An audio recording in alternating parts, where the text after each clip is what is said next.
What's up, guys? So I'm doing another tutorial similar to the one I just released, which was how to import Godot to your HTML website and fix some bugs. This video I'm going to be showing you how to basically, let me just give you guys an example. So if I go here, as you can see, it immediately full screens. And I'm going to show you how to put this in a little box in the center and have some text above it. Just as an example, you can customize it obviously. So I'm just going to get right into it. You're going to want to go to your cPanel, your HTML, find the... Why is it not loading? Okay, first you're going to want to find obviously where your files are and go into this index.html. We're going to edit this. Okay, so we're going to have to do, honestly, a lot of stuff. But the first thing you're going to want to do is you're going to want to scroll down until you find this canvas resize policy. And you're going to change this to 1. Save it, and let's see what it looks like now. Okay, as you can see, now it's not just stretching. Okay, first we're going to go down this body, we're going to edit some stuff, but first we're going to want to move some stuff around. This, and then we're going to move these down. Okay, and now we're going to add the container that we're going to need. So we're going to do div id equals container. There we go. Remove this. Then under that we're going to do div id equals text, and then this is some text. Remove this right here. Put a space. Okay, looks good.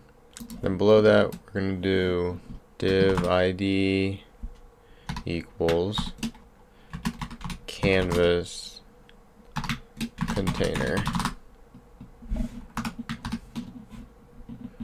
Delete this part. Okay. Now I'm going to reformat this a bit. So we're just going to push all this up pretty much. And then below this, we're going to actually close this one right here. Oh yeah, okay, we have to close this div out too. Okay. So now everything's structured correctly here. We got our container, our text, our canvas container, you know. So now we're going to go back up. And we're going to edit some of the CSS stuff. So firstly, the display, this is going to be flex. Then we're going to do justify content center, then align items center. We're going to put the height as 100.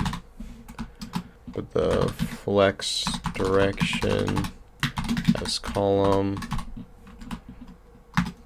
and the color is going to be white.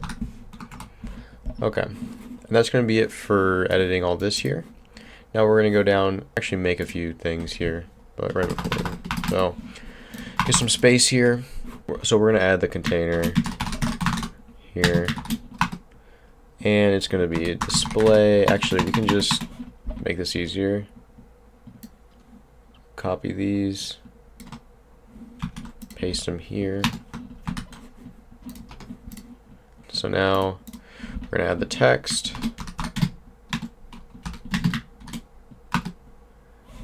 and the text is going to be margin dash bottom, and I'm going to set this to 20 pixels. Okay. Next one is going to be canvas container, and this one is going to have the width and the height that you want. So this one's going to be 800. I want mine to be 800 by 600. And we're going to do position relative. And here, I think I added this earlier. I don't actually need that there. What we will want to do though is we're going to have the width and the height, and we're just gonna have these both at 100%. I'm gonna want the background color to be black again. Okay.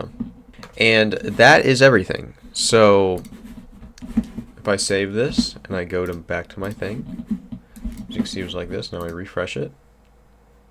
And fuck.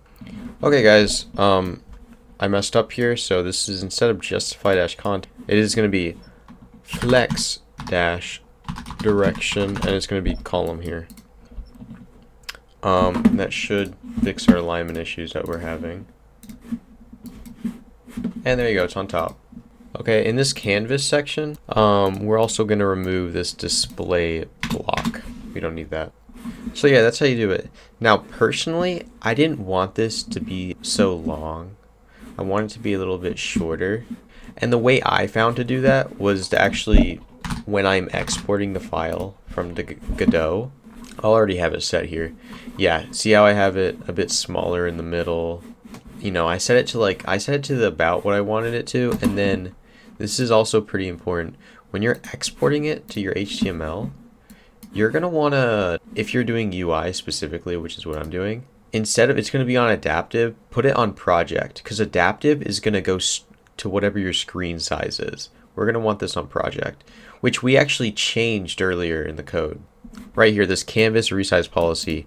So one is going to be not the adaptive one, is going to be the actual screen size that you set.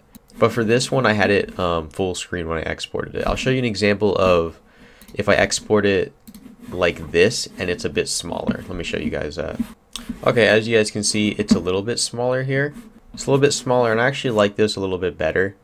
There is one more thing I want to add, and that's, obviously it's going to be annoying whenever you have to export your project that you have to rewrite this code and everything. What I would do is, here, let me show you. What I would do is I would just copy all of this up until here. Everything else can be the same, but you're going to want to copy all this up to here and make sure that this is 1, and you should be good. Now, if you don't want to do that every single time, there is a way. To be honest, I don't know how to do it at all, but if you add a custom HTML shell to this, you'll be able to, instead of having to edit it every time, it'll just automatically go in there. Okay, that's it for now. I may do another follow-up tutorial to this, probably not. Bye.